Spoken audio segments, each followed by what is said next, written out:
Assalamualaikum warahmatullahi wabarakatuh.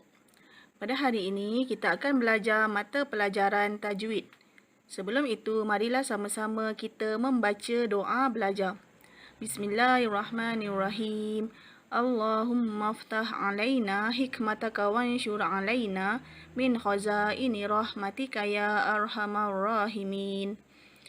Rabbi shrah li sadri wa yassir li amri wahlul 'uqdatam min lisani yafqahu qawli. Amin.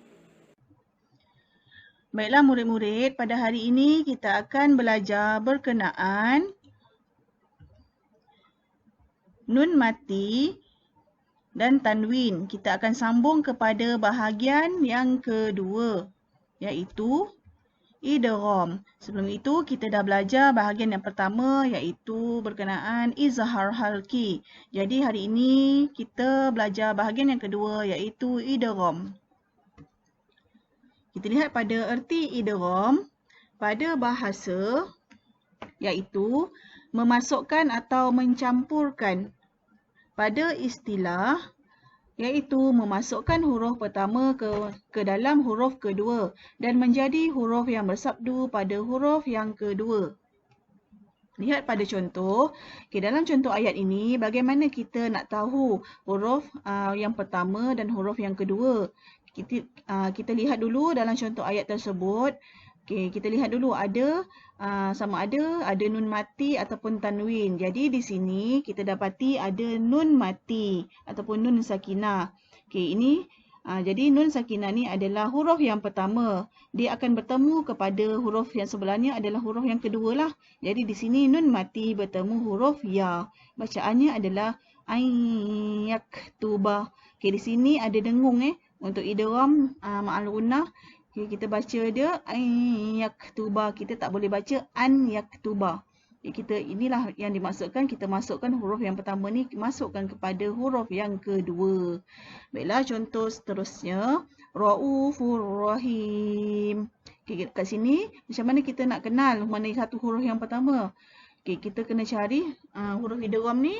Tandanya mesti ada nun mati ataupun tanwin. Jadi di sini kita dapati ada tanwin. Tanwin berbaris hadapan pada huruf fa. Jadi bertemu pada huruf ra. Tanwin bertemu ra di sini. Ini adalah idgham.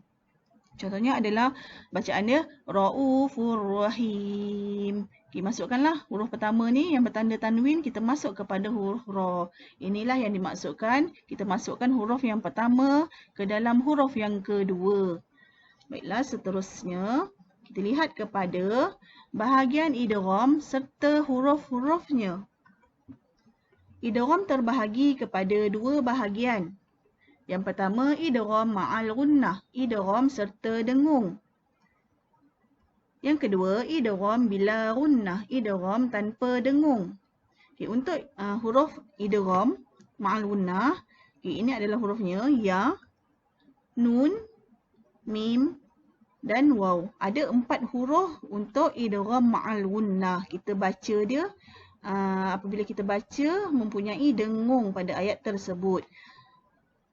Untuk idgham bila gunnah, hurufnya adalah ra, lam. Ada 2 sahaja huruf idgham bila gunnah, iaitu huruf ra dan huruf lam. Apabila kita baca bacaan ayat, kita jumpa huruf idgham bila gunnah, tiada dengung. Baiklah semua.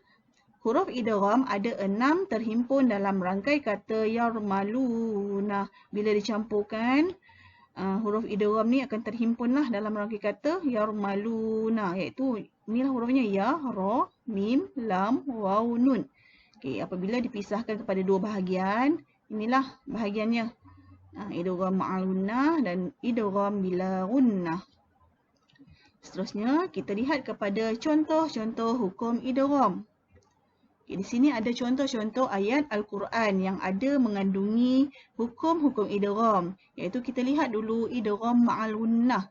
Iaitu idgham apabila kita baca mempunyai dengung kepada huruf tersebut.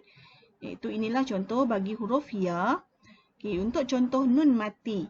Nun mati bertemu huruf ya. Bacaannya adalah yaktuba.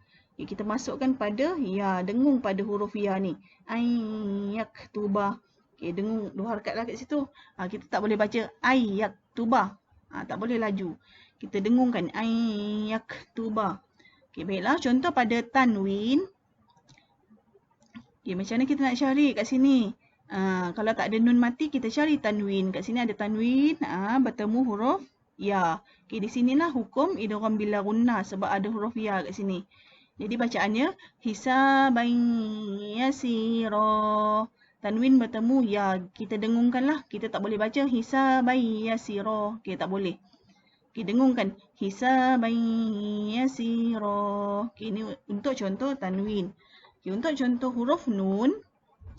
An nafsin. Nun mati bertemu huruf nun. Okay, contoh tanwin untuk huruf nun. Yawma idzin na'imah. Okay, tanwin bertemu huruf nun. Seterusnya contoh huruf mim. Amma wadi'ih. Okay, di sini nun mati bertemu huruf mim.